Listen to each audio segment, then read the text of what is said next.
को ले चलते हैं राजनांदगांव, जहां से कांग्रेस प्रत्याशी बड़ा चेहरा, इसी क्रम में बड़ा चुनाव बड़ा चेहरा गिरीश देवांगन साहब हमारे साथ मौजूद हैं, जो चुनाव लड़ रहे पूर्व मुख्यमंत्री और दिग्गज नेता डॉक्टर रमन सिंह के खिलाफ। देवांगन साहब, आपका चेहरा भी काफ़ी ताकतवर चेहरे के तौर पर वहां देखा गया है। जो सवाल मैं अभी भोपाल में कर रहा था कांग्रेस के प्रत्याशी से, वही सवाल आपके लिए है। आपका दावा होगा ही कि आप कड़ी टक्कर देंगे और जीत की तरफ भी बढ़ सकते हैं, तो इसका आधार क्या है देवांगन साहब? जी देखिए, मैं कांग्रेस का बहुत छोटा सा कार्यकर्ता हूँ जी। कांग्रेस पार्टी हम लोग को जो भी जवाबदारी देती है उसे बड़े लगन से, तन्मयता से, गंभीरता से और परिणाम तक ले जाने के लिए काम करते हैं जी। अभी मुझे जवाबदारी दी गई है कि राजनांदगांव से प्रत्याशी के रूप में जनता के बीच सेवा करने के लिए काम करूं जी। आपको मैं जनता को विश्वास दिलाना चाहूंगा जी कि मैं बड़ी गंभीरता से और बहुत तन्मयता से राजनांदगांव की सेवा करने के लिए अपने आप को प्रस्तुत कर रहा हूँ। मुझे जनता का विश्वास भी काफी मिल रहा है, जनता का आशीर्वाद भी मिल रहा है जी। तो अवश्य ही परिणाम हमारे पक्ष में आएंगे। वाह सर, बड़ी बेस वाली आवाज़ है आपकी। मुझे ऐसा लगा कि उत्तर प्रदेश के किसी विधानसभा या लोकसभा क्षेत्र में किसी प्रत्याशी से रूबरू हो रहा हूँ। बड़ा गंभीर व्यक्तित्व है आपका। डॉक्टर रमन सिंह के विरुद्ध आप जिन मुद्दों को लेकर चुनाव मैदान में उतर रहे हैं, क्या दावा है आपका? क्या मसले हैं जिनके आधार पर आप ये दावा कर रहे हैं कि आप कड़ी टक्कर देंगे? जी जी, देखिए, ऐसा है कि 15 साल तक मुख्यमंत्री रहे और पिछले 5 साल में वो खालिश विधायक रहे।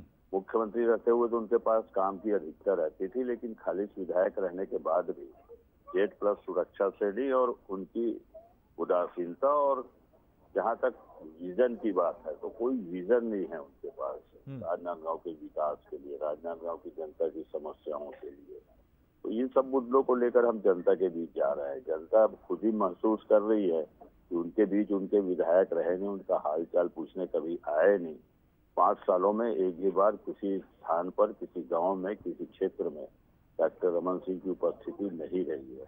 वो उनके गायब रहने, उनके नदारद रहने को बहुत बड़ा मुद्दा जनता खुद मांग रही है और मैं जनता को विश्वास दिला रहा हूँ कि मैं कांग्रेस का एक सिपाही हूँ और मुझे अभी तक से मेरा जो कार्यशैली है कि मुझे जो भी जवाबदारी मिलती है उसे मैं पूरी तत्परता से और पूरी डिवोटेड होके लगन से उसको करता हूँ। जी, ये बताइए, आप दावा कर रहे हैं कि रमन सिंह जी अपने क्षेत्र में गायब हैं, आपका ये दावा है। क्या आप इस क्षेत्र के चप्पे चप्पे से वाकिफ हैं और लोगों से आप रूबरू होते रहे हैं 5 साल तक? बिल्कुल 5 साल नहीं, पिछले 10 साल से मैं लगातार, और कहूँ तो मैं बचपन से राजनांदगांव के संपर्क में हूँ। राजनांदगांव मेरा मामा का गांव है। राजनांदगांव के पास में मेरी बहनें, मेरी बुआएं सब आई हुई हैं। तो लगातार हम लोग विभिन्न कार्यक्रम में, चाहे सामाजिक कार्यक्रम हो, चाहे राजनीतिक कार्यक्रम हो, चाहे विभिन्न संगठनों के कार्यक्रम हो, हमेशा राजनांदगांव में मेरी उपस्थिति और लोगों से सतत संपर्क में रहा हूँ। ऐसी कोई बात नहीं है कि राजनांदगांव के संपर्क में नहीं रहा हूँ। राजनांदगांव का मैं भांजा हूँ। मेरे मामा जी यहाँ रहते हैं, मेरी माँ का मायके है, तो वर्षों से यहाँ राजनांदगांव से नाता है। राजनांदगांव में हमारे परिवार के बड़े भैया लोग भी यहाँ रहकर पढ़ाई लिखाई किए, तो हम लोग पूरा परिवार राजनांदगांव के सतत संपर्क में है। चलिए सर, बहुत शुक्रिया गिरीश जी आपको, और बहुत शुभकामनाएं आपको भी और डॉक्टर रमन सिंह को भी, क्योंकि आप दोनों जितने मजबूत होंगे, जीतेगा तो एक ही, लेकिन लोकतंत्र का पहिया, कड़ी टक्कर जब लोकतंत्र में होती है तो सबसे मजबूत होता है लोकतंत्र, और लोकतंत्र की मजबूती जनता की मजबूती है। बहुत धन्यवाद और एक बार फिर आपको बहुत बहुत शुभकामनाएं। Thank you. ये गिरीश देवांगन जी थे, जो छत्तीसगढ़ खनिज विकास निगम के अध्यक्ष भी हैं, और उनका दावा है कि चप्पे चप्पे से वाकिफ हूँ और इस चुनाव में अप्रत्याशित नतीजे दूंगा। तो अब